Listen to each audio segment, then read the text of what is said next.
Assalamualaikum warahmatullahi wabarakatuh. Saya Lovita Alfioni. Nah, di video ini saya akan membahas mengenai mazhab modernisasi dari sumbangan para pemikiran dari beberapa tokoh, yaitu dari Levi, Smelser, Rostow, dan Coleman. Nah, pembelajaran kali ini bertujuan memperkenalkan sumbangan dari beberapa tokoh dari disiplin ilmu yang berbeda terhadap mazhab modernisasi. Nah, pendekatan yang pertama yaitu pendekatan sosiologis dari Levi, masyarakat relatif modernis. Nah, pertama, bagaimana modernisasi didefinisikan? Untuk retribusi modernisasi ditentukan oleh sejauh mana alat dan sumber daya mati dimanfaatkan. Jelas, tidak ada masyarakat yang benar-benar kekurangan alat dan sumber kekuatan mati. Jadi, modernisasi hanyalah masalah derajat. Berdasarkan premis ini, Levi membedakan masyarakat yang relatif modern dan masyarakat yang relatif tidak modern sebagai dua lokasi di ujung yang berlawanan dari sebuah kontinum. Nah, Levi menganggap Inggris dan Jepang modern dan Amerika Serikat mewakili masyarakat yang relatif modern, dan Cina, India, kemudian Kepulauan Trobriand sebagai contoh masyarakat yang relatif tidak modern.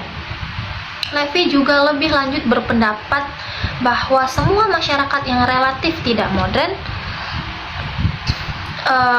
memiliki lebih banyak kesamaan satu sama lain dalam hal struktur sosial daripada dengan masyarakat yang relatif modern.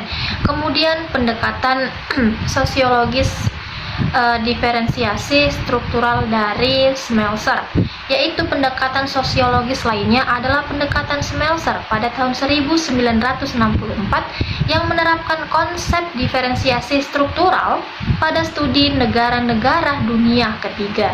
Bagi Smelser, modernisasi umumnya melibatkan diferensiasi struktural karena melalui proses modernisasi struktur rumit yang melakukan banyak fungsi dapat dibagi menjadi banyak struktur khusus yang masing-masing menjalankan hanya satu fungsi saja.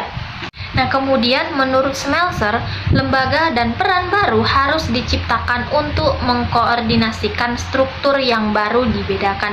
Misalnya untuk memfasilitasi pencarian pekerjaan, lalu lembaga baru seperti kantor penempatan perguruan tinggi dan iklan surat kabar perlu dibuat untuk membawa lembaga keluarga dan lembaga ekonomi bersama.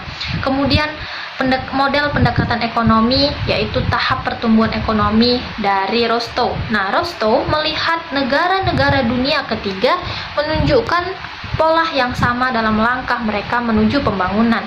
Nah, pada awalnya negara dunia ketiga berada pada tahap tradisional dengan hanya sedikit perubahan sosial saja.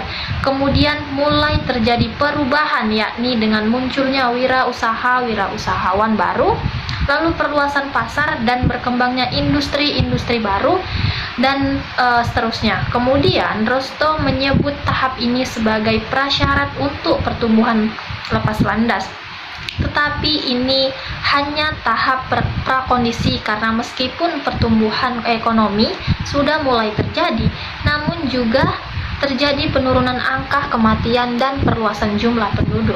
Lalu yang terakhir, pendekatan politik, model diferensiasi kesetaraan dari kapasitas model Coleman. Nah, sampai batas tertentu, pendekatan politik Coleman amat mirip dengan analisis sosiologis yang dikemukakan oleh Smelser, karena kedua ahli teori ini sama-sama memulai diskusi mereka dengan proses diferensiasi. Modernisasi politik dalam rumusan Coleman ini pada tahun 1968 mengacu pada proses diferensiasi struktur politik dan sekularisasi budaya politik atau dengan etos kesetaraan, yang meningkatkan kapasitas sistem politik suatu masyarakat.